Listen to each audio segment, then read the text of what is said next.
It's Sunday night, 9 o'clock. Welcome to All Lacrosse Live. I'm Gary Groob in Toronto, and with me, as always, my cast. I have Shawn Slaght over in Moose Jaw. Son, how are you doing? I'm doing pretty good, thanks, Gary. And I have Muffler Mike over in Connecticut. Mike, how are you? I'm doing great. It is a spectacular week. My God, another busy week in everything. Weird stuff, though, man. Weird stuff. I've been watching the soccerization of lacrosse. You know, the toughest guys I knew were guys that wrestled and guys I played lacrosse with. And now I'm watching guys when the guys are coming within 3 feet of them, dropping like they were shot. I just hope that changes soon because, you know, as long as the refs are calling it, they're doing it, right? Yeah. Nobody's that foolish. So, anyways, before we get moving, of course, we want to, of course, get the ball rolling. And so, here we are.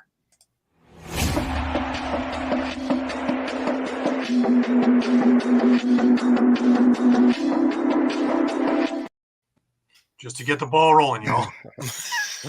I love that. That happens every Rock game, man. They have the official delivery of the first ball. So that's it's perfect. So I think I'll incorporate that. I like that. Anyways, before we get rolling, remember that episodes are streamed live across Facebook, Twitter, YouTube, and also Twitch. And you can catch all the action on eopsports.com. Remember, hit the subscribe, follow, and like buttons. Always share. As you see, we have plenty of shows. Please have a look at them and please, follow them as well. Lots of great shows, all types of shows for all types of sports. If you missed a show, no worries. You can grab all the podcasts on all the major podcasting companies, which include Amazon, iTunes, Google Play, TuneIn, Stitcher, Spotify, and so much more. You can also catch all the shows on the EOP YouTube page at EOP Sports, or you can catch all of our stuff on the All Across All the Time YouTube page, in which you can catch much, much more. Our library, as well as a library of retro games, interviews, reviews, as well as fights, and a few other things in there as well. More coming all the time. Remember, you can stay up to date with all sports by visiting eopsports.com with great articles from our huge staff of contributors. And while you're there, please subscribe to our newsletter. A couple of things to keep in mind. We have the Bats Invitational in 2 weeks' time over in Rochester at the Blue Cross Arena. Doors open at 12:30. Face-off is at 1. It is the Laxney North American Invitational champions against the Rochester Bats this year in the 3rd annual. Take a look at the Rochester Bats Instagram page for more ticket information. Your ticket for the Nighthawks game at night gets you in free for this game. It's a double whammy. I suggest you do it. If you're anywhere near the Rochester area, I've been going to these things for a while, and they're great. They're great games. Next thing to remember also is in July is the 3rd annual McDougall Memorial, helping kids reach their full potential.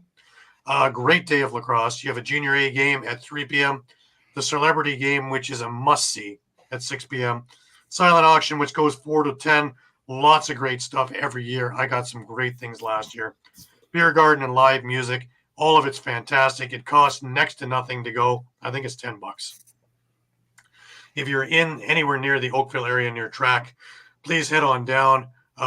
Really for a good cause and a lot of fun, and see all your buddies and friends from the world of lacrosse. Well, guys, a few things in the news before we get rolling into a big week of NLL as we get a little bit clearer through the mud of how this playoff is going to look. I'm telling you. You need the guys from MIT and Nassau to hook up together. Well, we got Mike, so it's almost the same. Yeah.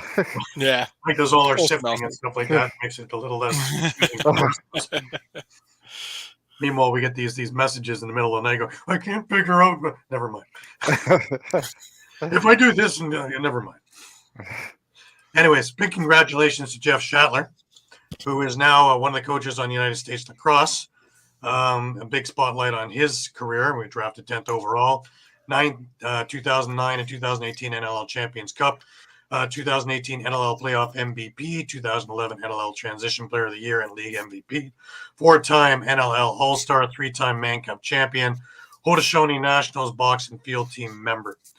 Also a member of one of the teams in the Rebeski tournament. Oh. Yes, he played in, I believe, the Spirit Squad. It was amazing watching him last year. Him and a whole bunch of other former NLLers getting together and having just some fun. Or other. A few other little tidbits. There is Kyle Rubish just re-signed with the San Diego Seals for 1 year. He looked great last night. The cause turnover king was doing just that. And he's a big asset to the San Diego Seals defensive core.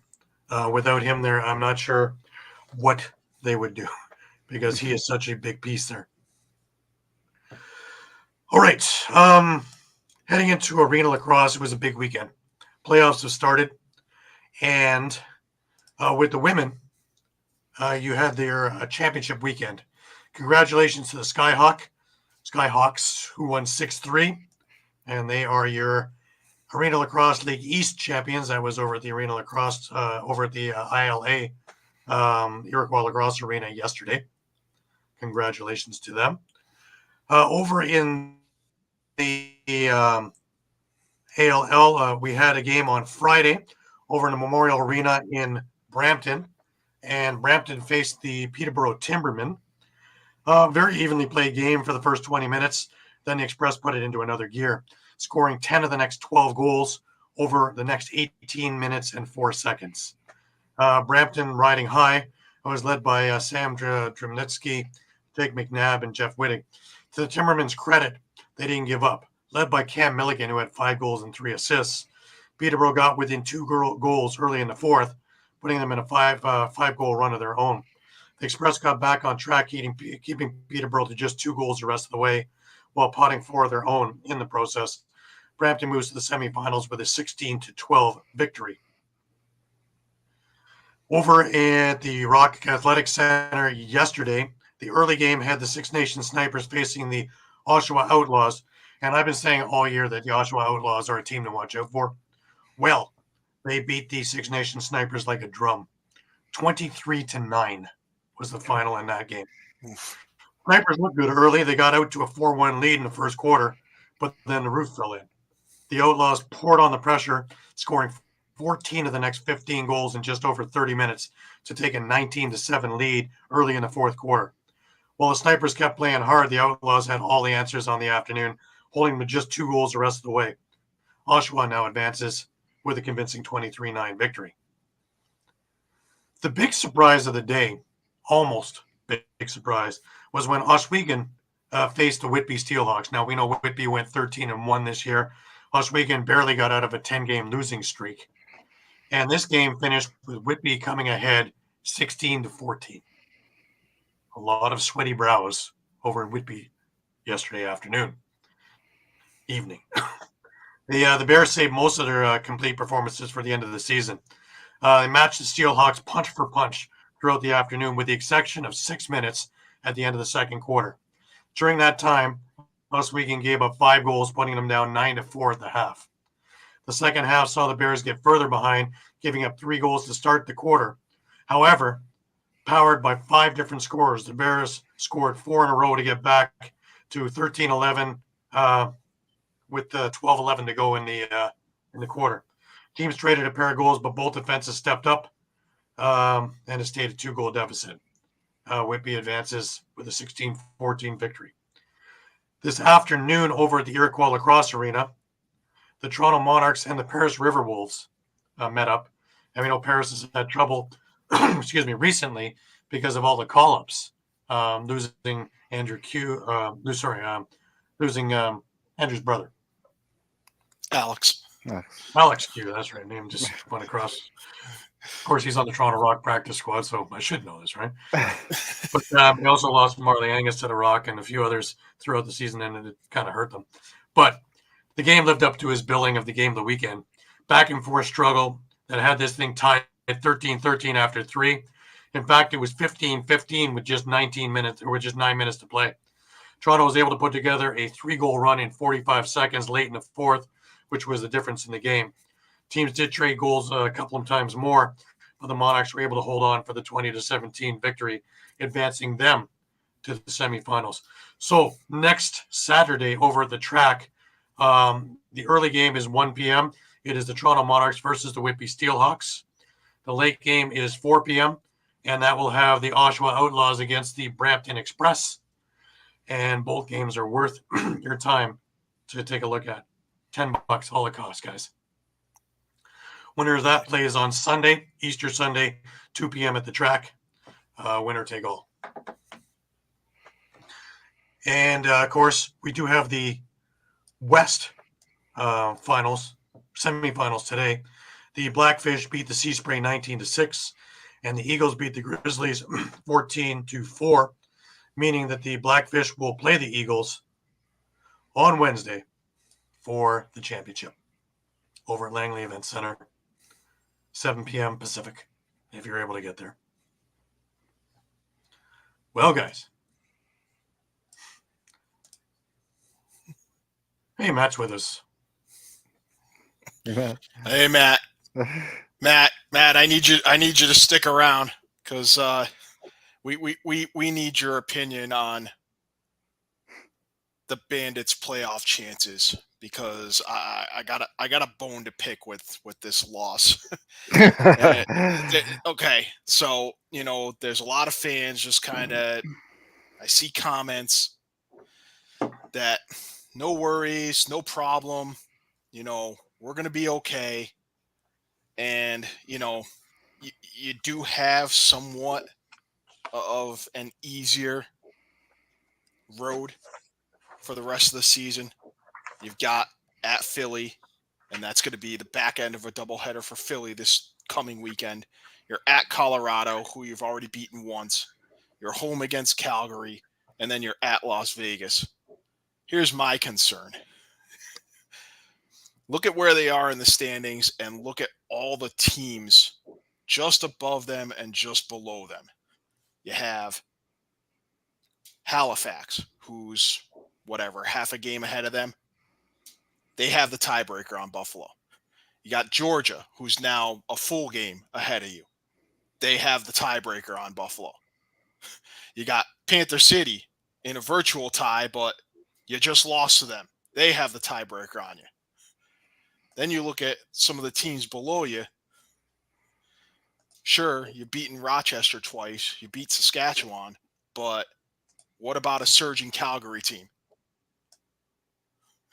If you lose to them, despite being at home, now they have a tiebreaker on you. If Colorado beats you, now they might have a tiebreaker with common opponents potentially. What if Vancouver keeps surging? They'll have the tiebreaker on you. This just doesn't seem as clear cut to me as it seems to most of the fan base. So if you're still there, Matt, we want your input. I want to know what you feel about the Bandits' playoff chances because I'm not sold on it. And I've been pretty critical of them all season, but now I'm genuinely concerned because it's what seemed like it was going to be a lock just a couple of weeks ago.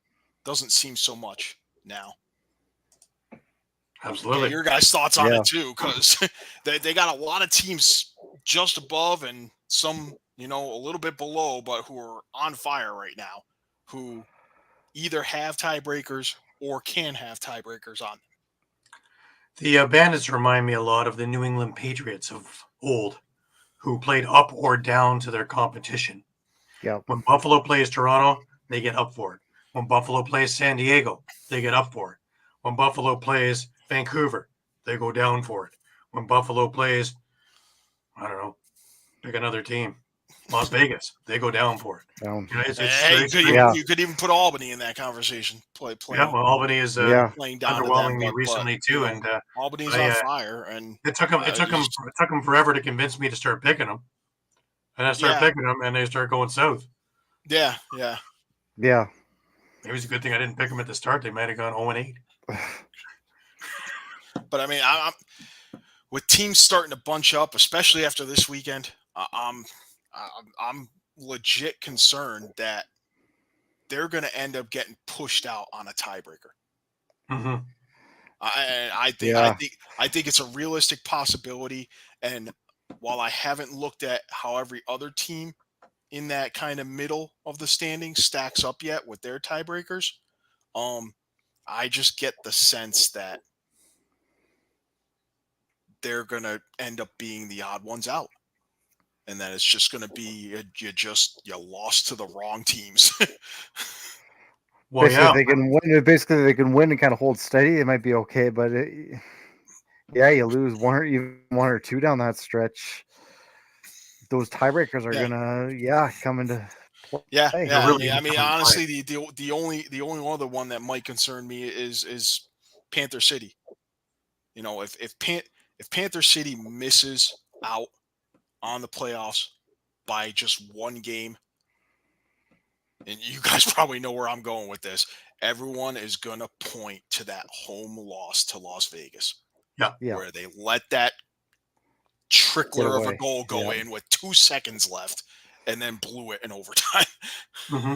Yeah. And it's like, to me, that's the kind of loss that's going to it will haunt the team next year if they don't make the playoffs. Yeah. That's when it sticks with them all summer. Yeah. As well. Yeah. Just kick yourself. While we're on these milestone thingies here, just before we get rolling with all the games, Kyle Killen, he's now at 200 career points. Congratulations, Kyle. Sticking with Vancouver, they had a lot of milestones this week. Reed Bowering with 500 loose goals.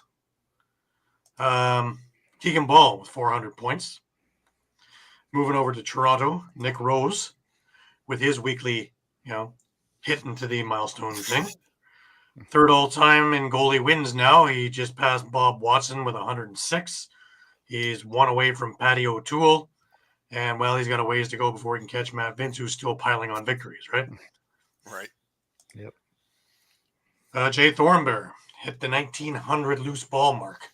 That's incredible. That's a great number. Yeah. Brandon Robinson with 200 career points. Or Connor Robinson, I'm sorry. Joe Resetarits now has 300 career goals. And lastly, Marshall Palace with 100 career points. Congratulations to Marshall. Now, we were talking about our picks, just to get this out of the way. We were talking about a bunching. Talking about bunching in the standings here. Look at the bunching there now, guys. Yeah. Sean and Pat are tied still in first, 63 and 44, but Eduardo is nipping at their heels, 62 and 45. I have made some gains this week also at 61 and 46. And Mike is moving his way towards the 500 mark, 51 and 56. Really. Not mathematically out of it yet. Still has a mathematical chance. Yeah. Great. I feel like Vegas right now. Still mathematically, isn't it? Well, are they though? How about them San Diego Seals? Well, yes, they got the win. I'll give you that. Yeah. Did they overwhelm me? No, they didn't. And we'll get on to that all that firepower and can't score thing that is driving me wild. But Vegas seems like their new Vancouver. It seems, right? Yeah. Yeah. Rough weekend. Man, oh yeah. we had some really strange goings on. Which brings us to our very first game, and we were already talking about that, and that's the Bandits and Panther City. Malcolm scores 4, Donville scores 3 as Panther City wins in overtime. Burns stars and lost 5 goals and 2 assists. He couldn't miss. Why don't we have a look at the highlights, and then we will get chatting about this game. Thought about it, didn't. Quick shot, no, just off to the side by Groob. And then Buffalo comes right back and does give him some physicality. And there's Brandon Goodwin, the New West Salmon Belt. Didn't take him long to tie it up. Cannot let guys get open off ball with Smith's vision. Smith looks, no, oh, shoots, there it is, right there. And the assist came from Dane Smith. Hold Vince. Shot, no. Damoud again covers up, and he's going to let it go to the empty net. Is it going to go? Oh, it does! Nick Damoud with a goal! Malcolm digs it inside, wide open shot,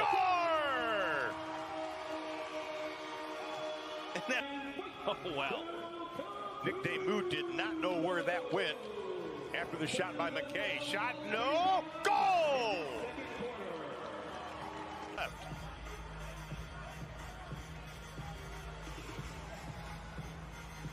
Shot, score! How quick was that? Shot is of Dave Smith and Josh Byrne. Shot, score! The rifle shot! There's that transition goal over the top, but not only getting over the top and running and attacking the cage opposed to going parallel. Malcolm scores on the steal! Just a 5 to play. The lead is at 2. Buffalo riding a 2-game win streak. Smith looks, shoots, scores! Runners can't. Both teams at full strength. 70 seconds left in an exciting third. Oh, Shot, wow. score off the feed from Will Malcolm. That open, all fall right on the doorstep. Byrne, look, shoots, scores! Just a beautifully placed shot by Josh Byrne. Buffalo on loose balls in this ball game. Shot, score again! I mean, just the ball movement. They're just doing an incredible job. Look, shot, no! The goal line does trickle in. The shot by Kluche. This game was big. And they're going to have to prove it here with less than 7 to go. Shot, score! I think Will Malcolm took offense to that. For Panther City. Down by 1 here in the 4th. Crawford looks, pass, it's wow. a score! Will Malcolm again with his 4th. Eye on Josh Byrne. Nanakoke inside, shoots, scores! Wow. Nanakoke does an incredible job getting around. Back to Donville, shoot, block. Man, their defenders are doing such a great job. Crawford scores! The shot clock was at 2. Crawford, a couple of fakes, 15 to shoot. Shot, score!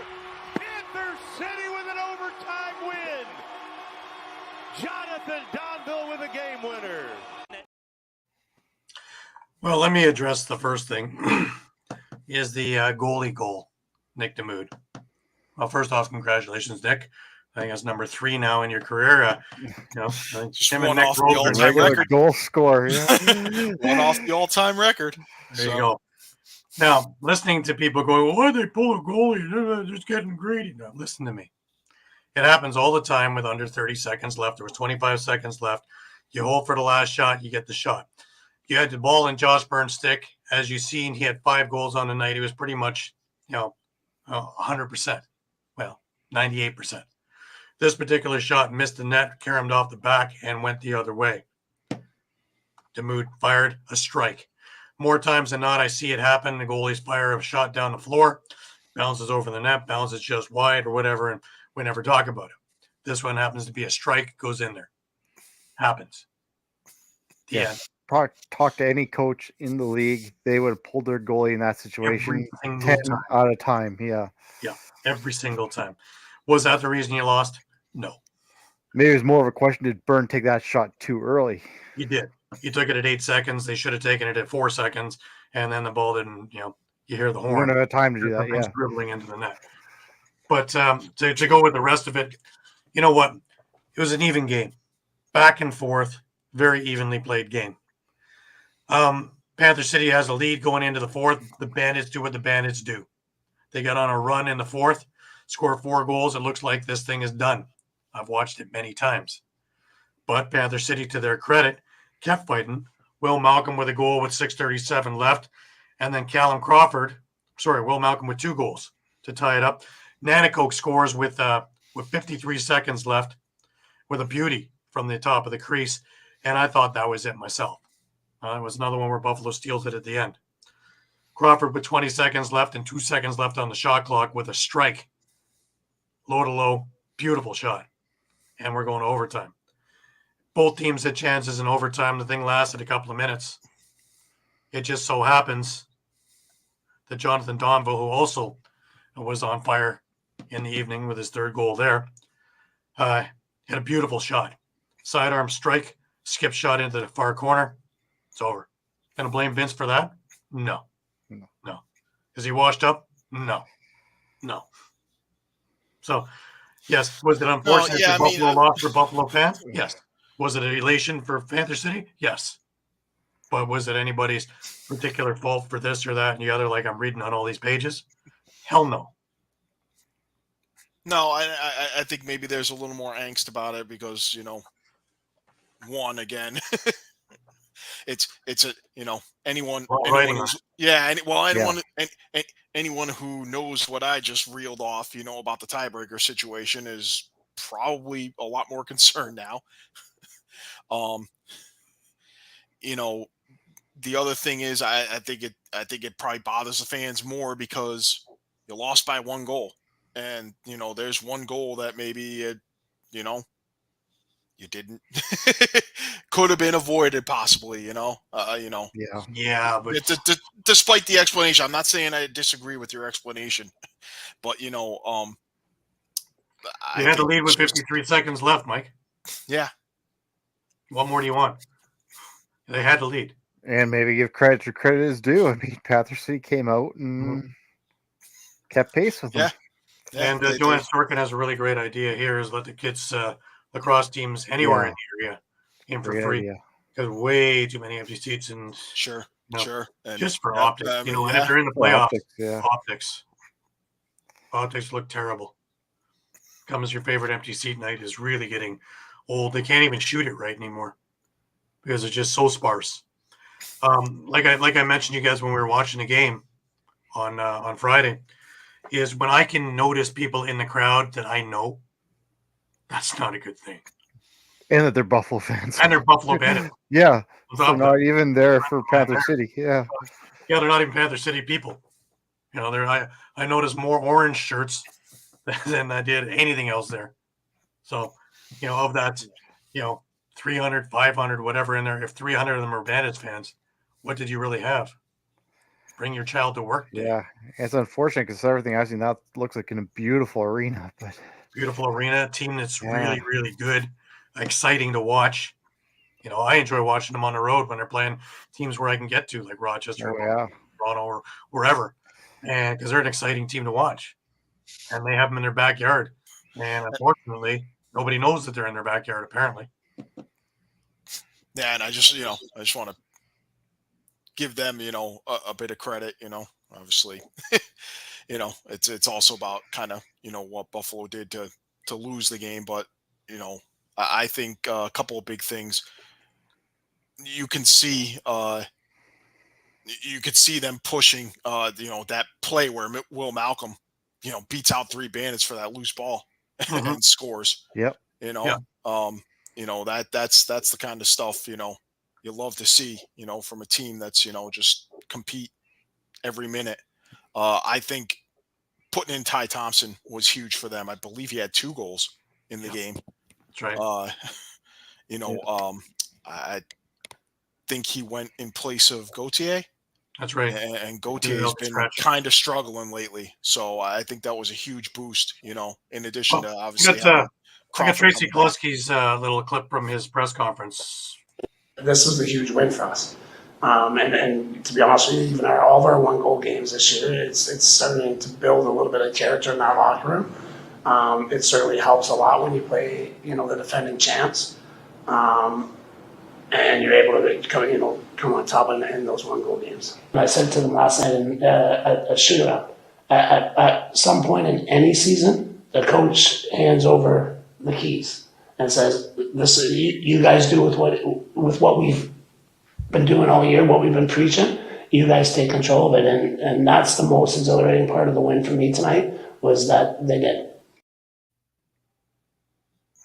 I love the fact you said character because you're really seeing that with this team too. That progression, they just keep getting better and keep getting better, keep getting better.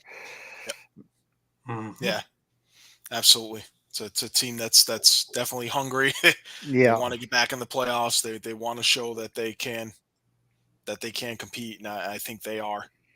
So This is going to be a huge, really a statement win for them. Yeah. All right, let's move on, shall we? And we had the next game on the Friday night, which was Calgary and Albany, in another shocker in my eyes. And Calgary, Pace's big night, 4 goals, 2 assists, leads the way to an OT win. Kurt's nuts Sahadi in defeat, but that's their third loss in a row now for Albany. Yeah. Yep. That's wrong time of the year for this. Yeah. Especially with Toronto as their opponent in 2 weeks. And they're just getting healthier. But let's look at the highlights of there, and then we will get into it. And Del Bianco makes another save from that long shot. Looking down the floor, has a man breakaway opportunity for Calgary. Shoots and scores! Shane Simpson in transition. Get in there. And eventually that is Walker that comes off the bench. He passes off. Firth now from well out. Takes the shot and scores!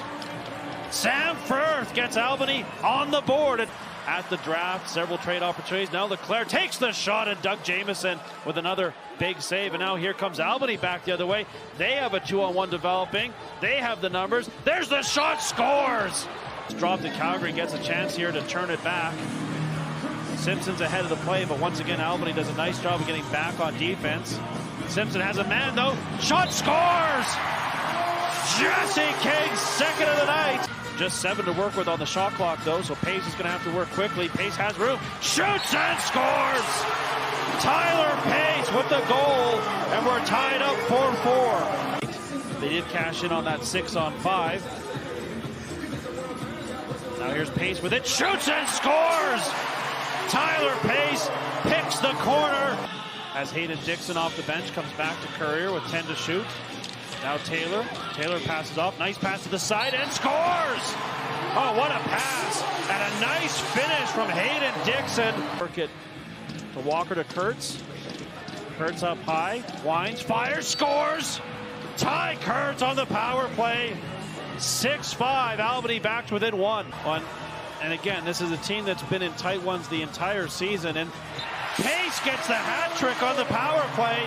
Make it 7-5 Roughnecks. Settle it, right? They take a big hit, they get the loose ball, and they're mature enough to grab the ball, settle it, get a good possession here, and results in a goal. Yeah, there you go. That's how you finish that off. It's Simmons starting it, and Simmons finishing it. King now up high, goes back and forth with Pace. Pace now winds, fires, and scores! Tyler Pace is feeling it. He's got 4 there. Yeah, exactly. So just get into each offensive possession and well, nice goal there by Ty Kurtz as he took the pass from Paulus and threw a nice move on Del Bianco. That's just 7 to shoot, though. He's going to have to find some space. Eventually has a man. It's Paulus to that. Takes the shot. Oh, Del Bianco somehow keeps that out. Both ends. Now Walker has it for Albany. Passes off. There's the shot. Scores! Travis Longboat beats Del Bianco.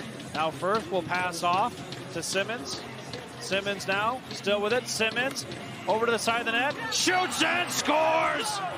It's Longboat again, and we're tied. True, couldn't find him.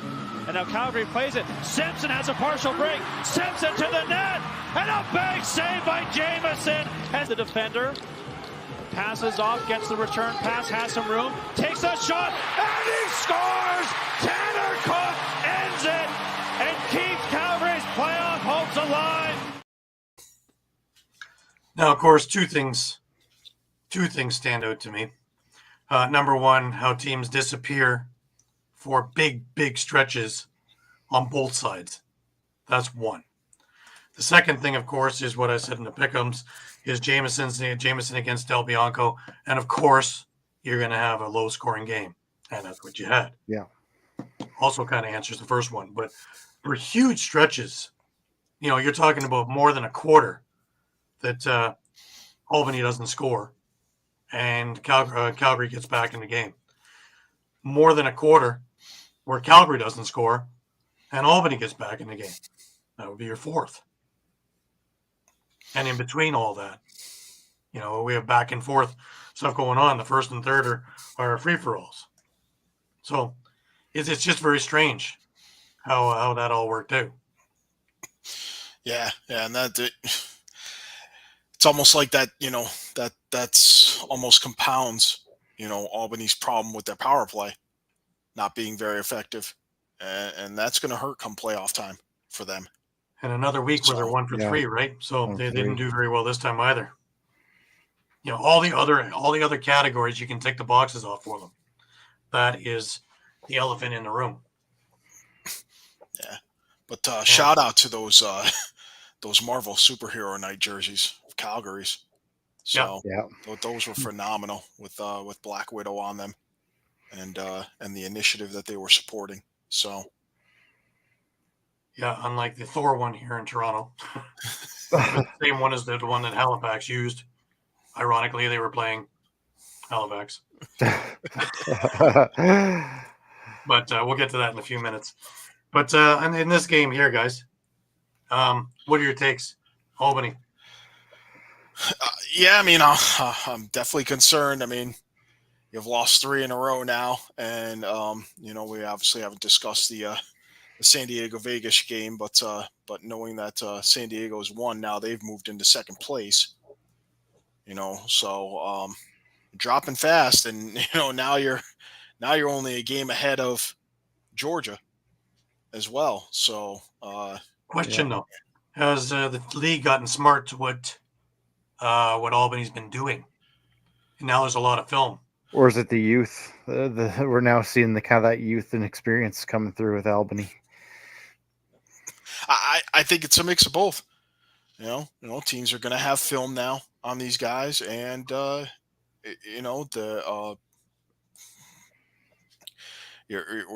what 2/3, 3/4 of the way through the season, and it's as we know, it's a different pace for everyone. Whether you're coming out of juniors, whether you're coming out of a Cuffla school, whether you're coming out of NCAA, moving into box, you always hear from the rookies, oh, the pace of the game. Oh, I didn't realize it was so fast. I got to get used to, get used to the speed of the game. So, now you've had that speed of the game for 15 games, and It just ramps up just a little bit more at this time of year, right? Absolutely. Yeah. Yep. Absolutely. So everything is that much more magnified. Every error is that much more glaring. But credit to Jameson, man, he made some incredible saves down the stretch, where this thing wasn't going to overtime anyway. Yeah. So a little bit too much reliance upon one's goalie as well, I think. So it's only so much you can do. So it'd be interesting because, like I say, they have Toronto in 2 weeks, and the Rock are looking for home playoffs throughout. So they're not going to ease up, Lay down. and they're also going to be bringing in their players who have been hurt. So they're going to be going full tilt boogie. So with less practice squad guys than they've had all year long, because they've had injuries since week 1. So can you imagine like the Bandits of last year, where everybody finally got healthy just as the season was ending, and they ramped it up in time to go on a mass run to win a championship. Same thing looks like it's happening in Toronto. And I'll just add, after that Toronto game in 2 weeks, it doesn't get any easier. You're at Panther City and then at New York to end the season. Mm-hmm. And it doesn't get any easier. Both of those teams are, very well could be fighting for maybe the last playoff spot, depending how things go. Right. So it just, you don't have it easy from here on out. Calgary, their road looks a little bit different. They're off next week, but now you're 6-8, and then 2 weeks from now you've got a home and home on consecutive days with Saskatchewan, who are tired. Tired. We'll get to that. This will be we'll the get to back that, end but they're tired. days and 15. They had about 15 minutes of 5 sleep games in last 15 night. days. So We'll then, get to that. and then they're at Buffalo, and then they host Panther City to finish the season. So this is going to be, that's going to be quite an interesting road for them. For sure. Let's move on, guys. As we can see by our motifs Sean's wearing a Vancouver Stealth cap. I've got a Vancouver Warriors cap and a San Jose Stealth Colin Doyle jersey. Mike has got his Vancouver jersey on the board. Sorry, Philly fans, but your team didn't do very well yesterday. They lost by a couple of touchdowns, if I read the comments correct. Yes, there you go. Gives it 3 touchdowns. Yeah. Oops. Anyways, let's have a look at the Ball Drops monster game. 8 goals, 5 assists in a road win. Jones shines for the Wings with 4 goals and 6 assists in a loss. Let's look at the highlights or lowlights, depending on which side you're on, and we will take a look and talk about them. That they are. And Wings are going with strategic matchups right there. You saw Mitch Armstrong. We have a goal right there. And that is a fantastic move by Keegan Ball. Puts Vancouver on the power play. Pace in the box. Vancouver's power play 13th in the league at 39% on the year. But they get one very, very quickly. Clock. It's going to be about 11 or 12 seconds left when the Wings get this ball back if it goes all the way down. Here's Crowley up high. Fires and scores. Kevin Crowley, a shorthanded goal. And that plus around the world. TSN Plus as well tonight. And a busy night around the NLL. We'll keep you posted on some of the other action going on around the league later on. Here's Jones coming out in front and he scores. Mitch Jones first quarter, but had been getting handily outscored in the second and third. So perhaps opportunity here for Philadelphia. Here's a chance in front though, and Vancouver puts it home. Let's look at the penalty behind the net. I couldn't see it, but it was Brad McCulley. Looks like he cross-checked Armstrong, who was behind the net. And there's a power play goal for Philadelphia as Mitch Jones pulling out of midair by Braden Lady. And here he comes down the floor with it. Lady shoots and scores. And the Vancouver bench loved that one. Wraparound shot by Jones. Great save. Jones off left side for Reza Terrence, and he scores! Joe Reza Terrence forces one through. He gives it to Sam LeClaire out the front door. Katoni on this right side. Fires and scores! Holden Katoni overpowers the goaltender. So it's going to be Vancouver ball to start things off here on the power play. Late penalty for roughing against Ryan Wagner, and an early power play goal as Keegan Ball fires it home. 4-9 on the season, 14th place. They need to make some moves. They've got some youngsters that are putting the ball in the net, and a vet like Ball jams it in right there. Coming off the bench, and the Wings will move it around. 10 to shoot for Reza Terrence. Comes out in front, fires and scores! Joe Reza Terrence skip. 5-on-3 here for Vancouver. They're executing it as a 4-on-3, and they put it home. As on that right side, it's Martel. Happened. Ball moves it left side. A quick stick shot wide. Ball gets it back. Thinking about it. Now fires and scores. Keegan Ball. Here's Ball again, looking for more on that left side, and he puts it home again. What a third quarter here for Keegan Ball. And Vancouver looking to add to this. They've got that lead all the way back up to 6. Headed to the net, it's low, and it's waved off. After review, the call on the floor has been overturned as the shooter was clean prior to the ball going in. We have good goal. I'm not sure I've seen him on the floor other than face-offs tonight, but is bolstering that part of the game for the Vancouver Warriors, who just got a 7th goal of the game from Keegan Ball. Left side, it's moved out to Ball. Ball, oh, behind the back! Oh my goodness, Keegan Ball with an exclamation point. Why not? Why not make it 8?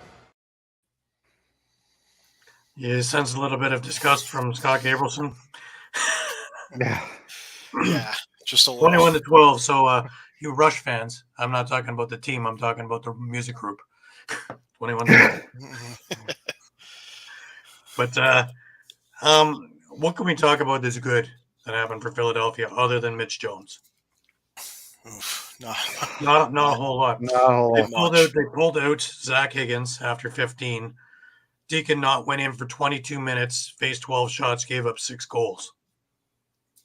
Not the second coming of Bob Watson by any stretch, but coming in cold to a team that's obviously hot and a defense that's obviously cold. Spring break theme, and as someone had mentioned, it looked like the defense already went on spring break themselves. I'm assuming that's why Pat's not with us tonight. He's still mourning this loss. He had to get a few black armbands for the rest of the group, and you got candles and a few other things going on. It's not a pretty sight over there in Wingsland. Trying to figure out which end is up. There's the draft. It's almost time to call this one a year, I think. Because the team just weren't that interested either. I was just gonna say, all the talk about Higgins. I mean, he's been hung out to dry all season. Just what more can he do? I know he had a rough outing, but what more can he do to keep this team in? He's done everything he can. So the fact that he had a bad night, I mean, well, that just goes to I show think that you can't handle because you can't do it. Night. You can't do it. He can't single-handedly do it game in and game out. Right. But the single most point is if he has a bad night, they have a terrible night. Yeah. Because they just can't put it together on offense or defense. They have all this firepower, which really puzzles me. You have all-stars in Joe Resitarits, Mitch Jones, Tate Katoni, Holden Katoni, let alone the whole rest of others. And they just don't seem to be able to work well together. And I can't figure out why. Because, 4 of them, 3 of those guys, play together in the summer in Peterborough. Play very well together. Dominant. Here, they look like they're new at it. Yeah. Doesn't make any sense. I'll maybe say a little bit that 12 isn't, the worst number in the world. But again, if you're giving up 21, what hope do you have? Well, exactly. Let's say that that Higgins had a the stellar night, and he only gave up 12, and Knott came in and gave up 6. You're still nowhere in the ballpark, 18-12. Yeah. You can have all the offense in the world in this game. There's not many teams that scoring 20-plus goals. And what are you going to have? One of those old mill scores of 24-22? Yeah. That's not happening. Yeah. That's for 6s. Yeah. Right. NLL on 6s. 36-31. NLL. Scoring's down, right, Mike? Yeah. Memo to those fans online who think scoring's down. Goodness. Well, that'll bring us to the next few games, right? But it's weird, because everybody's calling for this and calling for that. I think that Philadelphia is actually sitting in some pretty good position if they draft well, because they do have a lot of young pieces in there. Yes, they have some veteran guys in there who are probably going to go, but that may not be the worst thing in the world. Probably, and pretty rich draft coming up too. Yeah, might be rebuild time. And obviously that pick didn't get better with Colorado winning this weekend, obviously, and Vegas losing, but okay, let's go worst case scenario, Mike. Instead of 1, it's 2. You still get a very good player. That's still a damn good player too. It's still, two or 3. But I'm wondering if you could get a game changer. Whereas Taggart Clark is a good player, but I don't think he's a game changer. I think he's another piece to an offense because, he just fits in. He's not that, that immense Jeff Teat kind of. My God, we have the next coming. Right, we have the next, Casey Powell in here. We have the next Gary Gate in here. No. But, with that pick, there's that opportunity. True, but you have to wonder if maybe Paul Day is going to take a page out of Glenn Clark's book and just go younger. I mean, that's what Albany's done, and I think they got 3 guys on the roster that are over 30. and that's it. Mhm. Yeah. And look where they are right now. So, But getting some decent defensive power would be a real good start. Oh, yeah. That's number one. Yeah. Is fixing that defense. Yeah, I agree. All right. Well, where there's no problem in defense, we head over to Toronto, or Hamilton to be more specific. And Matthews scores a game-winning goal in OT, propelled Rock to a dramatic comeback win. The young Ryan Benesh, that's a Hattie in defeat. Another one of these games. Now, I rewatched this game this morning, and yes, there was a lot of things that were strange to me, and I am the first one to back officials and the tough job or damn near impossible job that they have. There were some real inconsistencies in last night's game. Real inconsistencies. I know the league reviews it and sends notes over. I imagine the notepad would look something in the neighborhood of this morning, because there were a lot of things that were really, really strange to me, to a number of people. But it wasn't just on one side. When I rewatched it, I noticed that I think Halifax was angrier at the refereeing than Toronto, which was strange. But anyways, let's have a look at the highlights, and we'll talk about it from there. That opening power play of the game, still scoreless in Hamilton. Swung on by Benesh, and that will find the back of the net. Rose looked like he had it. Ironic timing of this, he's currently serving 2 as the Rock are on the penalty kill. And Thede will bury. Thunderbirds on a roll, a 3-goal run to start. Couldn't finish it off on the short side. Rock trying to get back to it, 10 to shoot. Heavy hit there on a collision, Armstrong and Lintner. We'll see what they have in the second. Small, little stutter step, cuts back, swings to Boucher, stop, rebound, right there. Big start to the second. Quarter for the Rock if they can capitalize here. Matthews up top, swings, Matthews gets it back, plant, shoots, scores! What a laser from Mark Matthews. Then at RS Breakers and controls power play, Shanks with lots of room out there, Benesh. Now in tight, Jameson Bouncer scores! Way out of some coverage. Moves to Shanks. Set up Benesh, shoots, scores! Off the delayed call, Benesh buries his second of the game. But we will take them as they come, as long as we're playing the game that we want to play. And Shanny and John, I don't know if that qualifies tonight. It beats Rose. Continues to tip on both sides. Undisciplined game from both teams. And Schreiber awakens to Barry against Hill. Withers with Craig cutting through, shortened RS Breakers and controls power play, and then a dot there to get it done. What a way to bring it back for the Rock as Craig. The look, swings over to Thede. Thede has Benesh on a 2-man game, finds him, shoots, scores! Hat trick for Ryan Benesh. In the fourth, Schreiber denied by Hill. Rose stays put. Second chance, all kinds of twisters. Schreiber scores! He took it upon himself. And that'll be nullified off a play in front as Kostiuk gives it up now in tight. Matthews alone scores! Matthews with the final blow. Wins it in overtime. Now, they showed the hard check on Lintner, right? Which to me was legal. And there was lost possession. I was about to say, I'm glad they actually didn't make a call on that. Well, yes, but the one that came later that wasn't on this clip of Chris Boucher, which was also, in my opinion, a hard pick, which with anything, maybe loss of possession. These guys called a 5 in a game on Boucher, and on review kept the 5, which I doubt it was even a 2. So does that mean a big difference?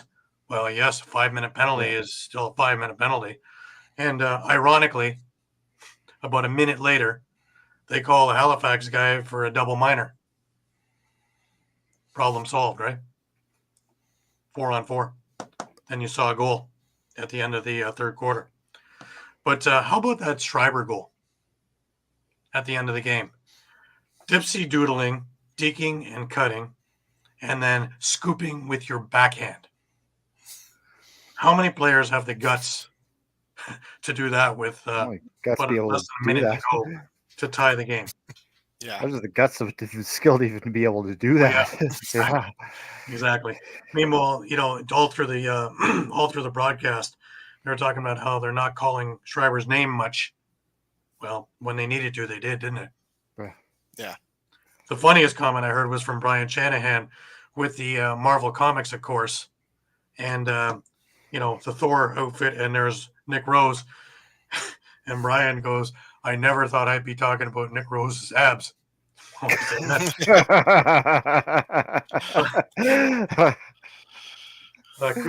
to Brian for the joke. Of course, Marvel Comic Night, which brings me to the Rush from a number of years ago when they came out with. That was before Marvel Night was even a thing. Before Marvel Night was even a thought. So it's a better thing. A lot more to do in this thing too. Even had word searches and everything. Yep. Now apparently these particular things are the same everywhere. Talking about the indigenous and all the history in there, and the covers change for whatever team it is. So awesome. Pretty cool thing. Cool stuff. Pretty cool thing. Yeah. I love it. Any way you can get the information out, especially now you're gearing it towards kids and have them learn it correctly. All the power to it. Absolutely. Yeah. Can't get enough of these kind of things and the fun. And I watched a lot of people in costume, and it was a lot of fun to watch everybody around there. So 9-8 victory for Toronto. Toronto moves to 12-3. I'm sorry. And the big thing in that is that they now clinch a home game in their playoff run as they're looking towards entire home field advantage. And, unlike Scotiabank Arena in Toronto, the place in Hamilton is loud. They had just under 10,000. It was a loud building. So it will be an advantage come playoff time. All right, let's move on to Colorado Rochester, guys. Another shocker, at least in my eyes. Williams and McLaughlin each score 4 to propel Mammoth to home win. Fields nets hat trick for the Nighthawks. Now, we've been talking about the Nighthawks heavy-duty scoring. It didn't make the trip. So let's look at the highlights and we'll go from there. And we will keep the pronunciation straight. Another goal for Ryan Lanchberry. Lanchberry just going to the slot and fired it home. The PLL, Jamie, I want your opinions here. Chris Wardle no longer with this team. Connor Robinson goes in and he fires and scores. We'll get back to that thought in a second. Imagine right now. We should mention that Connor Kelly's not playing for Colorado tonight, missing his second straight game. There's a shot and a goal, Ryan Smith. All I can call that is nifty. Lanchberry with it again now. He's going to work in. Thought about it, now works back opposite side. And there's another little hop, and this time I believe it will count. At a power play without Chris Wardle. Oh, there's some nifty back and forth passing. Now Zed has it. He finds a way to twist it in. He got it by a defender that was Tyler Biles. Evans brought his defender back, and the defender blocked the pass, but it doesn't matter. Connor Fields is going to find a way to get the ball back and fire it in for another goal. Did things well, only allowing one goal in the second quarter. Good for him. Brett Craig, he's been a little bit on a score tear, and he does it again, and then nearly impales. Well, it seemed like the first few shifts that Rochester had, the Mammoth were being sucked out, getting beat underneath. Talk about not getting out on sticks, and I think they've made those adjustments, and there's a beauty. Number 51, Eli McLaughlin. He's 6'4", 236. There's a pass and a shot from Zed Williams. Zed Williams just shoved his defender off of him. Tonight. Here's the guy you guys talked about, shoot more. Zed, though, feeling it. Now up to Robinson. Nope, that's McLaughlin. He'll get his second of the quarter. And Colorado, subbing in is going to be McLaughlin. Smartly gets to him. Oh, I thought McLaughlin had a little bit of a rain. Oh, what a twist and turn move. That is a goal. We'll have to double check that the feet were outside of the crease. The ball out of his stick is huge. McLaughlin gets it up top to Zed, and he finds a way to sneak it under. A big hop that snuck under the crossbar, and Colorado gets the goal back. Box. Yeah, so we're down for another 30 seconds here for the Colorado Mammoth. Oh, Zed Williams gets the nifty shot top corner.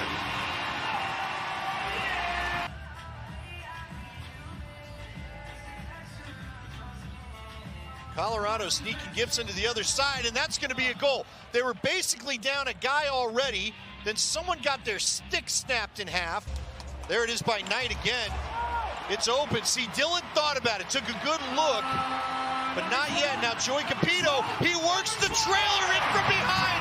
Eli McLaughlin. Hutchcraft was watching Capito. And there it is. My initial thing is that Rochester started out well. They're up 4-1 after one, and I had one goal in each quarter after that. What happened? I think they were distracted by Baby Shark playing for about half the game. So I can confirm that it played through Ball Arena for most of the second half. So no, it's definitely concerning though. Drive me to drink. No, it's definitely concerning. Just at halftime I thought, well, okay, they're finally going to get, a low scoring defensive kind of victory where, the offense is going to maybe not put up what we're used to seeing, but the defense is going to make up for it. And then that run in the third quarter happened, and in about 5.5 minutes, it went from a 2-goal lead to a 4-goal deficit. So, yeah. Now, we saw some Doug Buchan in there also last night in relief of Riley Hutchcraft. Interestingly enough, I had met up with Ryland Hartley's mom yesterday evening. Before the Rock game. She was in attendance at the Rock game, and we had a little conversation. He's well on the mend.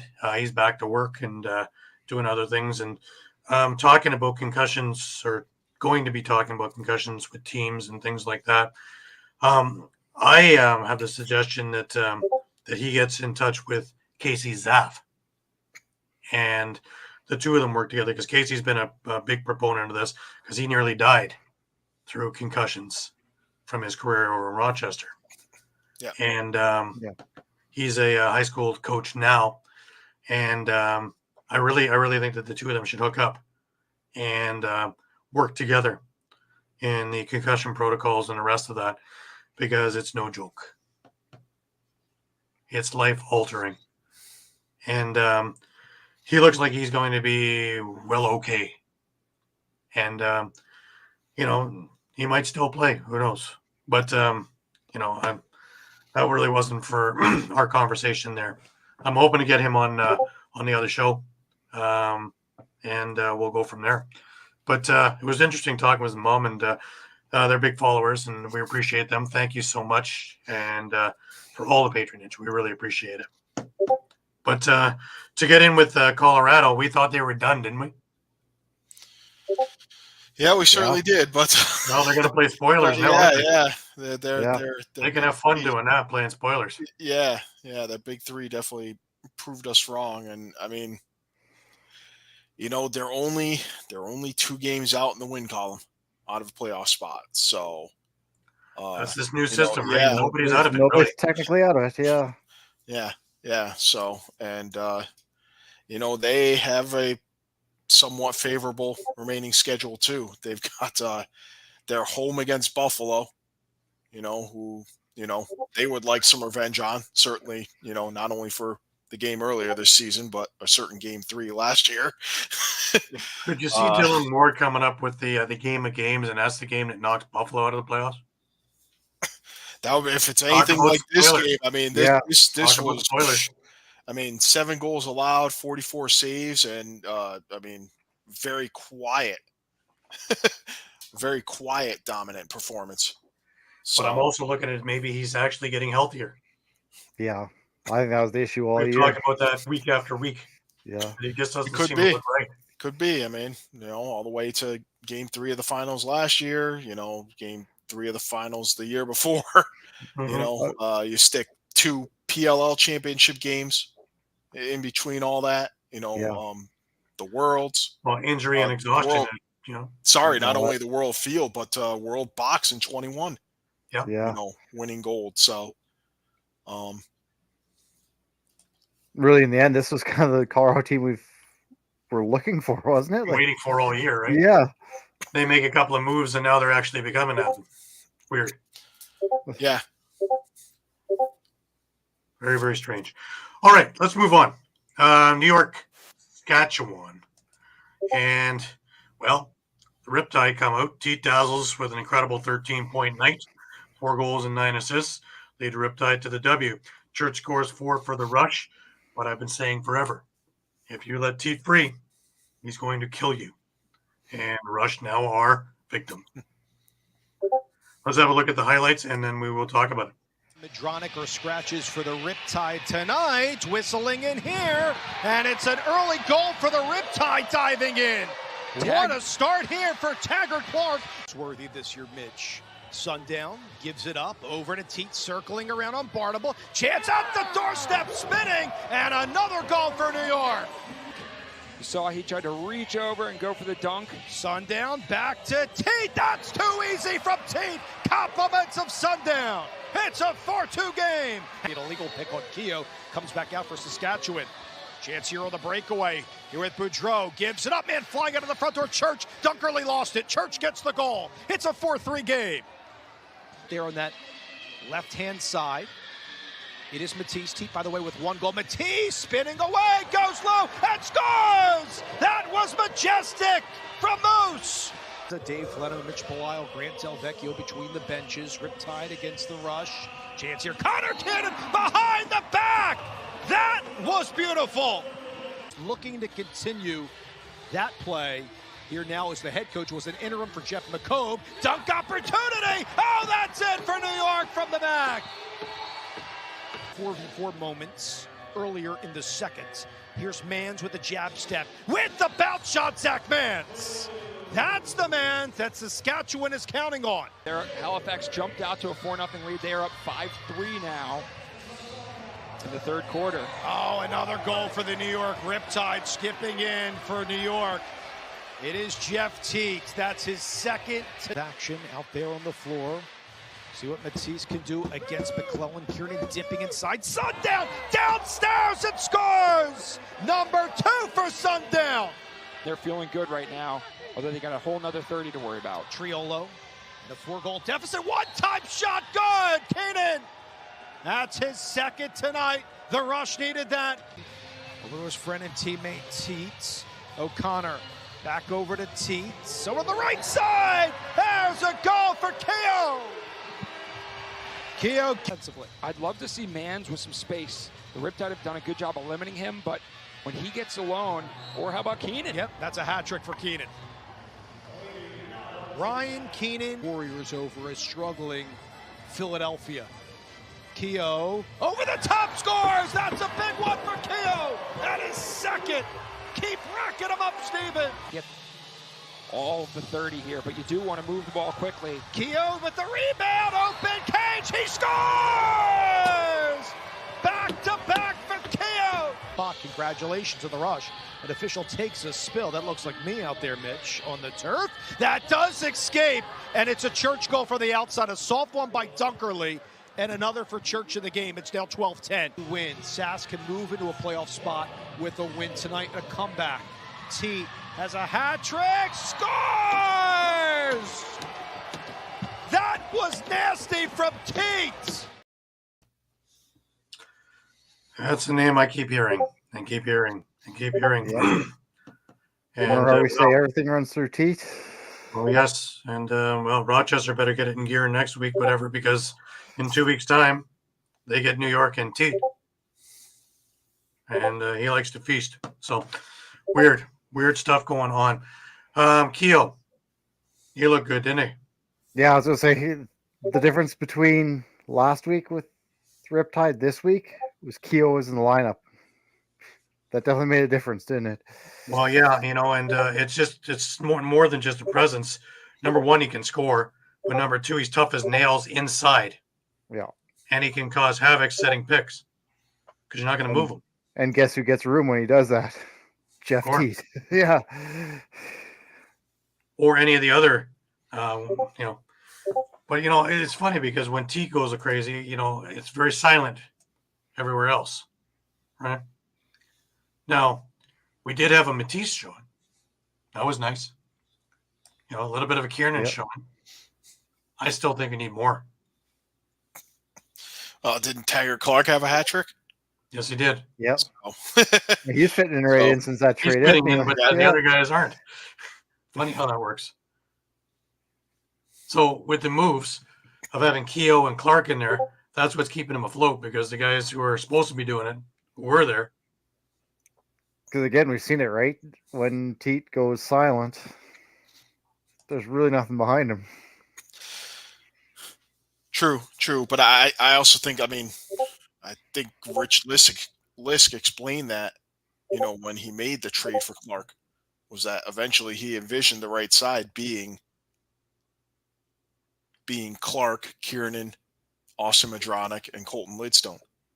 Mm-hmm. All of who were, going to be under, say, 25, right, to basically try to keep that core together. Yeah. Because let's face it, they're set for a few years on the left side with Teat and Riley O'Connor and Larson Sundown. So, well, if they can get this thing to gel, then they're in good shape. Again, I ask, is Cam Dunkerley the answer? He made more sense than Chiliano. Okay. But so, in the long term, though, for one game, but even you saw that one goal by Church, it was kind of a soft one, right? I'm just curious, though, because right now, this is where they're putting their money. So, should they be looking at drafting a goalie? Or they leave that alone and possibly, but couldn't we be applying this same logic to Georgia with Brett Dobson or Vancouver with Aiden Walsh? I was going to say, if you draft a goalie too, we know how long it takes for a goalie to be NLL ready. Very few jump right in. You're still going to need at least a couple of years to develop that goaltender if you draft him. Unless you've got something up your sleeve that no one knows. The difference between those two, though, Mike, is that they have some form of veteran mentorship. Aiden Walsh, of course, has Bold. And you have, I believe, Angus Goodleaf over in Georgia. That's true. And Cam Dunkerley has Will Johnson. Not really the veteran leadership that you need as a mentor. So he's kind of figuring it out in the dark on his own and kind of, trial and error. So that maybe what you need is that veteran backup that can be that mentor. Because right now, if they're getting bombed, and I watched in Toronto, they weren't pulling him. He's just going to take the beating because Will Johnson isn't going to be the off switch. So I'm thinking there's a number of goalies that could be that veteran leadership. Whereas if you're not going to use Will Johnson, I'm sure somebody else can count to 5 too. Just saying. I'm not saying he's not the goalie of the future. I just think that probably having a better mentor on there would be an asset to his development. So I think consistency is probably the best word for Dunkerley. You'll see some great games out of him. You'll see some not so great games out of him. Hey, how's it going, Brian? Good to have you with us. Brian. How about Craig Wendy? I love the idea. And I Yeah. was going to allude to that as the mentorship when Dobson took over for the starting job in Georgia. And then Wendy went over to Halifax briefly in the off-season and training camp. But, of course, they have Hutchison there. And he's almost ready to be at that goal. And you got Warren Hill. So you got pretty good leadership there. So Craig Wendy would be a great idea. And I believe he's available. Yep. Well, one more weekend, then he's available. Wouldn't that be a kick in Toronto's teeth if they semifinal, final, and sorry, your goalie's gone. But anyways, just a thought. Like I say, I don't say that he's not the answer, Mike, but I'm just curious about development and to get him to the next step. Or is this the last? And that's definitely a good point. The mentorship point as compared to the other two. So, yeah, I just see that the potential is there, sure, but you need that or one hell of a coach, and I don't see any of these boxes being ticked. So, we have San Diego and Vegas, and once again, we have one of these close games. And San Diego wins in overtime. Leclerc scores a game-winning goal in OT, clinch a playoff berth for the Seals. And they are the second team to clinch. Now, the simple fact of the matter is a win is a win is a win is a win. Whether it's 10-9, 14-3, 200-5, doesn't matter. A win's a win's a win. But when you are touting this kind of firepower and you're coming from behind, and to a team like Vegas, I get a little bit nervous on my own thing. Let's look at the highlights. Here early. Rob Hellier with time and room, and he buries one from outside. The captain for Las Vegas puts them up 1-0. So San Diego trying to counter that with some aggressive stick checks gets called. Good look, and it falls for Casey Jackson. They hardly need any time on the extra man at all to take a 3-0 lead as Jackson nets his 35th. For one tonight, thanks to this guy, Casey Jackson. Over to Hannah. Now Greer at the point. Rips it past O'Riglieri. Time and room for Zach Greer as the former SEAL burns his old group. Who was scratched tonight. Leclerc to Stott, still scoreless. Dunbar, quick stick, and he beats Kells.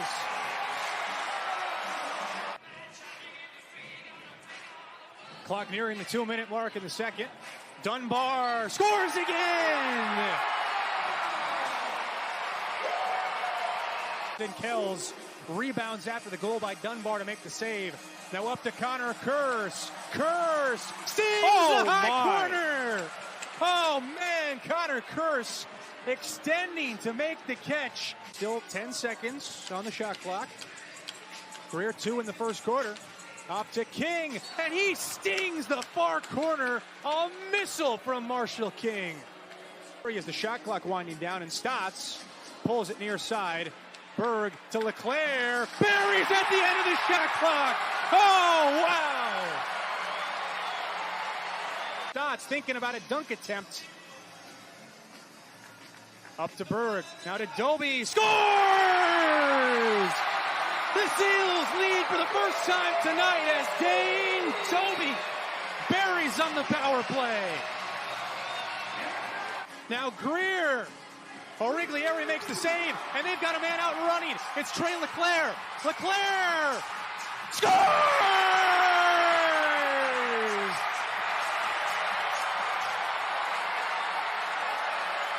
Go crazy, San Diego. You're headed to the postseason. Now, again, to get back to our conversation, Mike and Shawn, Kells and Riglieri, real good example. Kells has, Joel Watson's his backup. Riglieri has Mike Poulin as his. Mentorship, non-mentorship.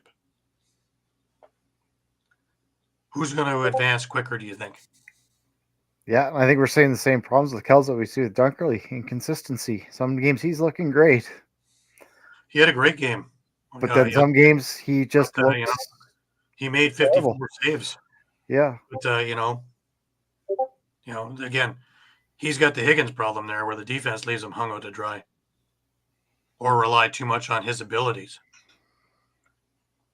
Because, it looked good. For the longest time, it looked good. And there's only so long you're going to hold back all of that steam before it blows through the door. And sure enough, but does it take till the fourth before they get their first lead? All that firepower. Yeah, I was looking down the score sheet. Other than, Trey Leclerc with 3, but everyone else had 2s. And other than a 6.9 from Westberg, which is kind of a typical night for him, the next guy's Dunbar.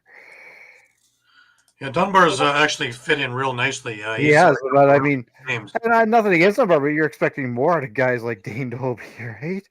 But you got Curtis Dixon sitting out. Yeah, Curtis Dixon sitting out. You expect more out of Austin Stotts, right? Austin Stotts, man.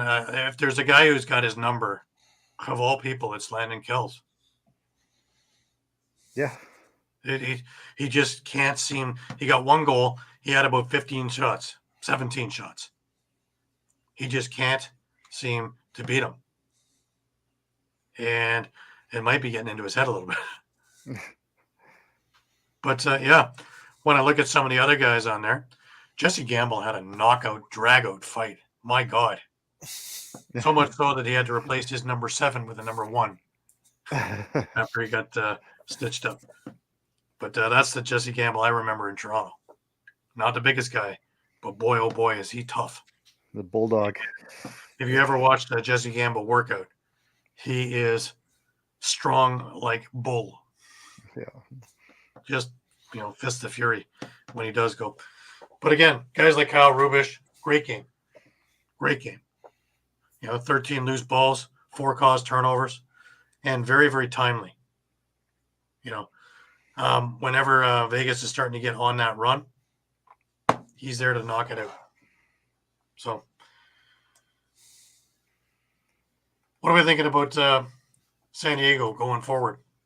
Are they as good as the record indicates?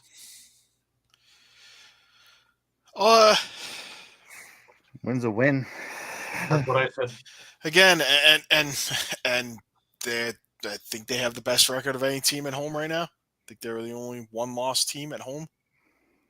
So, right. So this is huge for them to stay, and say top 2, close to or getting home field advantage throughout. Well, what they say is good teams find ways to win. And, obviously it wasn't going at 100% for them yesterday, and they found a way to win. Just like Toronto beating Halifax, where it was weird. I call those character wins. Those are wins. Teams that win big find ways to win. And teams like Toronto, teams like San Diego, they're finding ways to win no matter what. Most of the time. Like nobody expects anybody to go 18-0. So, come playoff time, I do expect teams to go, 5-1 on the way to go, or 4-1, whatever it takes to win it. True. So, come push, come to shove, it's health and character. Those are the 2 things that are big. And cohesiveness, obviously, but you won't have the character part if you don't have the cohesiveness. That's what I'm looking for in a team that's going to win. And ironically, all the teams that are up in the top, they have that. And the ones who don't have that are starting to fall by the wayside or are inconsistent, as you like to say, Shawn. Yeah. And they're looking to find that consistency, which is finding those veteran or those character guys. The ones that will knock the other guys into shape. Or when you don't have to convince, or buy in. What I'm impressed about is the Vancouver team right now. And we saw it from the beginning. We've actually watched this build from the ground up. We watched this disheveled mess at the beginning to this team that played Philadelphia this weekend, which is by no means that team that we saw in the first couple of weeks. Yeah, you're seeing that culture shift, especially now with Mouse behind the bench. You can see the change now that they have a belief that they can win in, game out. Well, this is Malowski's way from the beginning of bringing in his guys so that he knows where it's all going and how to build. And all the guys who know what he expects and how he expects it, and the slow build. It's not going to happen overnight. But the crowds are getting bigger. The team's getting stronger. It's a good time to be in Vancouver. You know, the future is very bright. And they're young. And kind of go back to that point with San Diego, maybe that's part of it too, is there's a lot of veterans, a lot, to the point where I think we've brought it up before, there's too many cooks in the kitchen. Well, there is only one ball, right? Yeah. You know, that's like the Dutch soccer team. You know, there are all these stars on that, but there was only one ball and everybody wanted to be the star. So nobody bothered to play with anybody. I don't think that's the problem in San Diego. I think they play very well. But I also think that in game 16 or whatever it is, 15,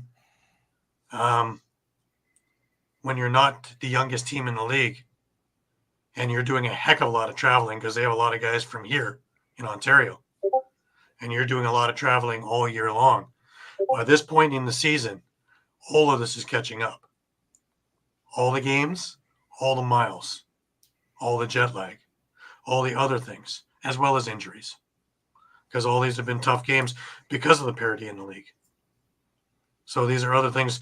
I know that they traded for Wardell because they wanted to give guys like Dixon and guys like Stotts a little bit of a break here and there before the playoffs because they're banged up. Wardell had 1 assist. So yeah, just putting that out there is that I don't think that was the answer. I think they would have rather had something a little bit more high-powered, but at what expense? Right. And other teams know it. So, of course, you know, the cost of living may be here, but for you, it's here. So, you know, let's see. Because notorious first-round exits, right? Shockers. Yep. But is it when you have an older team?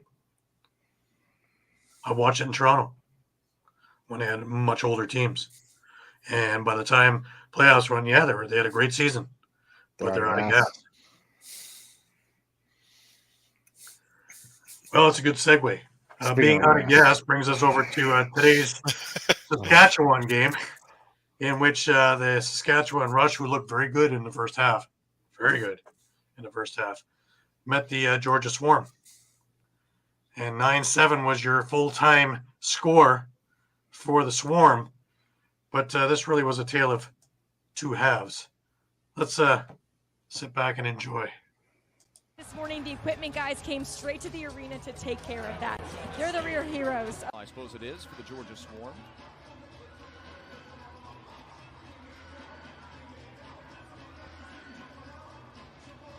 There it is, the seal breaker, Robert Church. Church went for 4 and 2 last night on Long Island on a double team. Now Zach Manns. Manns been active here early. Oh, right down in front. Gets past Dobson in his left shoulder into the back of the net. Patrick Dodds, his advantage. Rush on the power play. Already up 2-0. It's a big moment here early. Well, the last 2 games here at Gas South, we've seen teams up 3-0. Quick shot on Dobson, back of the net. Believe that's Church. To perfection to this point. They've not played poorly, I don't think, Georgia. It's just that they've just been barely outplayed. Another goaltender. Yeah. Snake bit. Another one through Dobson. Church has got the hat trick at 8:08 of the second quarter.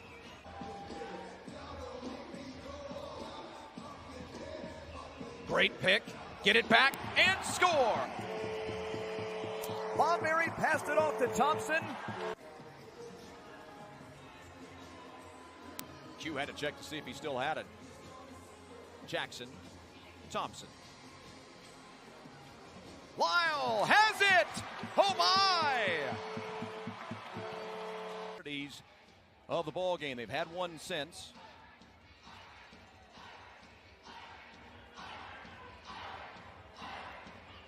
Great look. Church rips it into the back of the net. Saskatchewan has doubled their lead once again to 6-3. These fans starving for a little electricity inside the building. Thompson! Score! And that will bring the rest of the fans for the final 4.5 minutes, or at least for now. It's been a chippy ball game between the two clubs. 4 penalties on each team. Thompson score!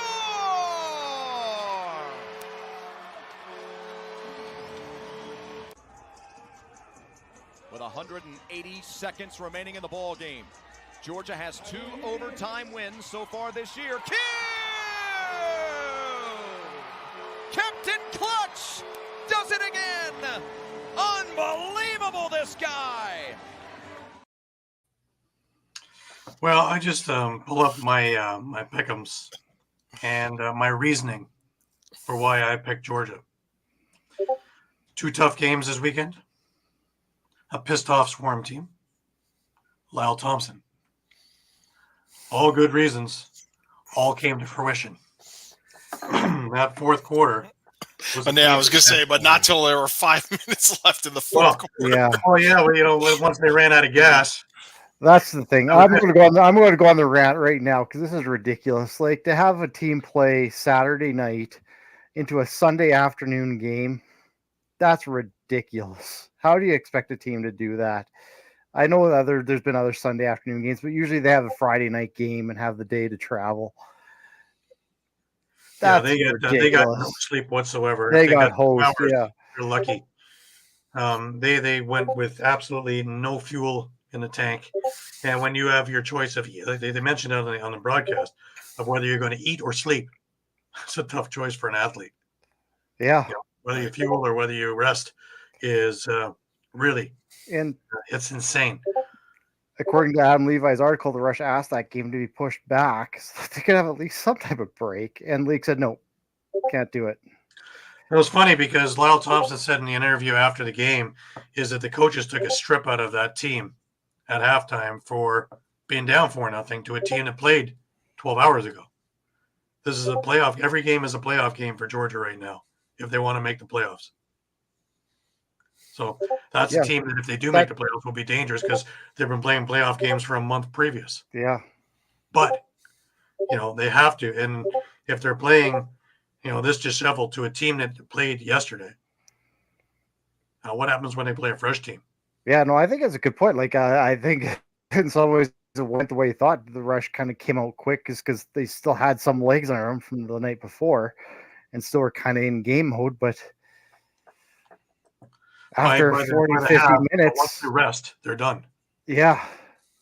If they could have gone without a halftime and didn't have to sit down, they might have actually got a little bit more juice out of them.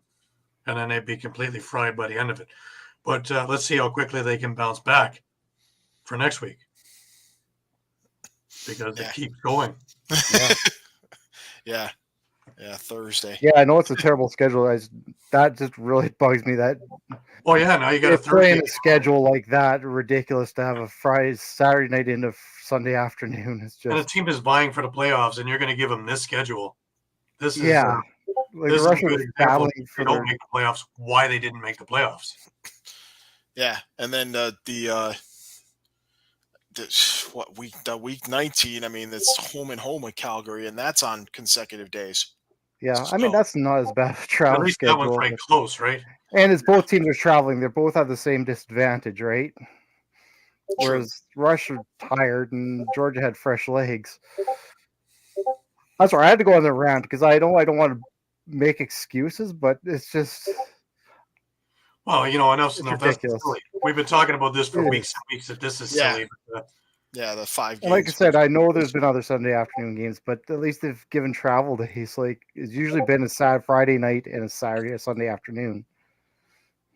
Now, you see, I don't understand Well, unless Wells Fargo isn't available on Sunday afternoon. Why this couldn't be a Sunday afternoon game instead of a Thursday evening game and give them the week rest. The Saturday rush have 4 games, right? Or the rush Friday or the Saturday night? Philadelphia plays Saturday at 1. So, Yeah, that game is Thursday, Shawn. Yeah, it is Thursday. I was just thinking, I keep forgetting the rush. They just have the one game. Yeah. Yeah. But it's a Thursday night. night game. So why can't you put the Saturday and Sunday? Philadelphia plays Thursday and Philadelphia plays Saturday, so they get a day's rest. So it's like I said, I have no issue with that Thursday game in some ways because it is what it is, because it was a canceled game. But you could have avoided a Saturday night, Sunday afternoon. Like, you can't tell me you couldn't avoid that in your scheduling. Right. Yeah. Well, we got a later week next week. 2/3 of the league are on bye. We're going 8 and 9. We could use a rest too, Yeah. Well, it's only fitting that the ALL semifinals and finals are next weekend, so I can get just as many articles out of myself, right? But we have Thursday, of course, Saskatchewan in Philly. Let's hope that the Philly crowd comes out in droves, because they certainly didn't come out yesterday. A lot of empty seats there. Spring break, maybe they all went out. Never mind. Saturday, Buffalo plays Philadelphia, 1:00 in the afternoon. So on the West Coast, you can have your bacon and eggs and watch little Bandits Wings Lacrosse. That night, you have Halifax in Rochester for a shindig over at the Blue Cross Arena, 7 p.m. And on later that same night, you got Vancouver and Vegas locking up in Vegas for a 10 p.m. Eastern game. And that's it. 4 games this week. Thoughts, guys? Other than yeah. I mean, because this is the stretch till the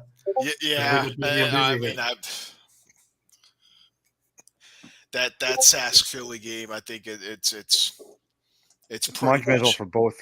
Yeah, it's pretty much both of their seasons on the line, as far as I'm concerned. Because Philly, you lose that game, you're coming back 2 days later against a Buffalo team who's going to be pissed off. Mm-hmm. I believe it's their final home game. I mean, they're 1-6 at home. So, they dropped those 2, and now you're looking at 5-10. So, that's pretty much it. And if Saskatchewan loses, they drop to, 5-9, 5-8. And then, they're going to have the home and home with Calgary, who, unfortunately for Calgary, this is the worst possible timing for them to go on a bye, when they're starting to pick up their game. But they're going to have that rest where Saskatchewan isn't, with the 5 games in 15 days. And, Saskatchewan loses and then, say, drops both ends of that doubleheader. That's it for them. Yep. Yeah. Well, it's funny because we have 4 games this week and 9 the following week, right? Yeah. Yeah. It's a little crazy. A little. The only other thing I guess I would add is it's kind of Vancouver's season on the line too. They need to pretty much win out to have a chance.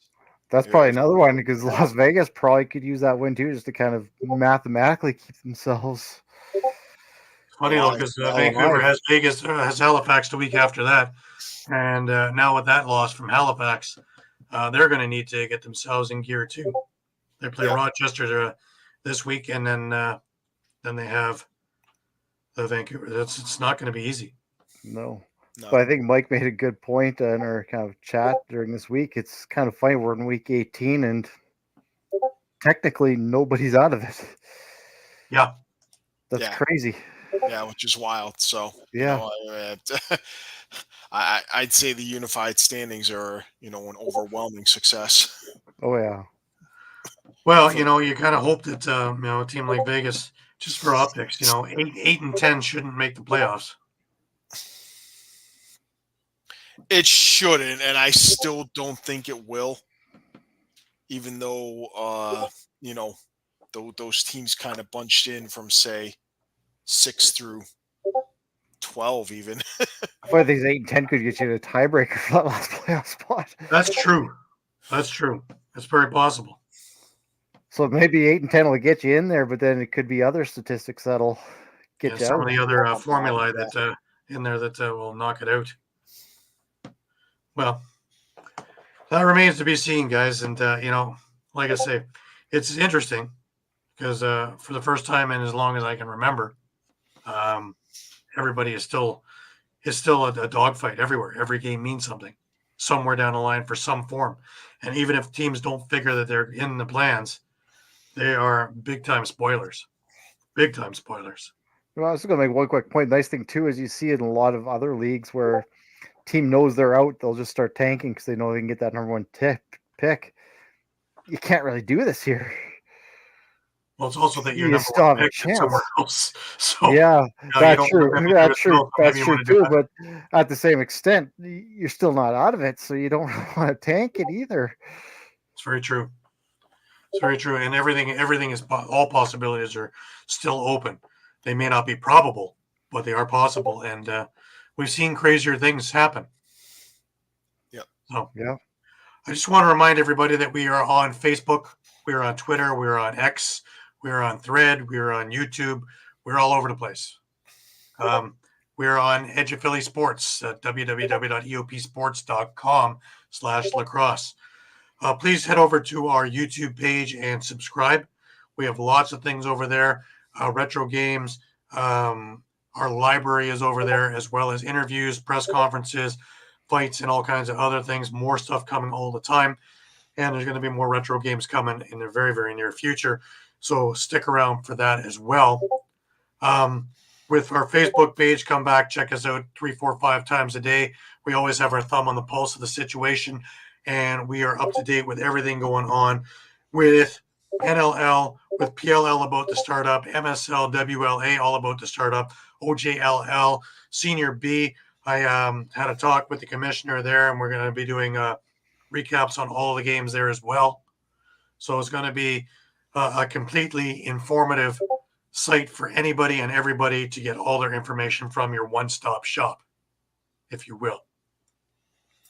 Any last words? I'll go with Mike first. I was just, I think, glad that we're coming into a short week. We could take a little bit of a breather, but the games are no less important. So, absolutely, Shawn. Any last words? Yeah, same thing. Especially being out here in Saskatchewan, we're sitting on pins and needles. Absolutely. Well, the Rock have a bye week next week, but the week after that, I will be in Albany with them. So that should be an interesting time. I haven't been to the MVP Arena. I'm looking forward to having a gander at that. And there's a few people down there, lacrosse people that I'd have meetings set up with as well. So it should be an interesting time. We also don't want to neglect KUFLA, the Canadian University Field Lacrosse Association. And I have a good relationship with the new commissioner and assistant commissioner.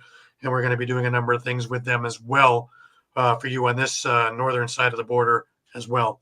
So stick around with us, and we're going to have all kinds of stuff for you. Should be a very, very interesting and exciting spring/summer and fall. It's going to be a lot of fun things going on, and it's going to be a busy time for all of us. So for Shawn Slaght over in Moose Jaw, for Muffler Mike over in Connecticut, I'm Gary Groob in Toronto, wishing you the best of weeks, and hopefully everything works out well for your team as well as mine. Until then, until next week, we are here next week at 9 o'clock Sunday evening Eastern. Until then, have a great week, and we'll see you then.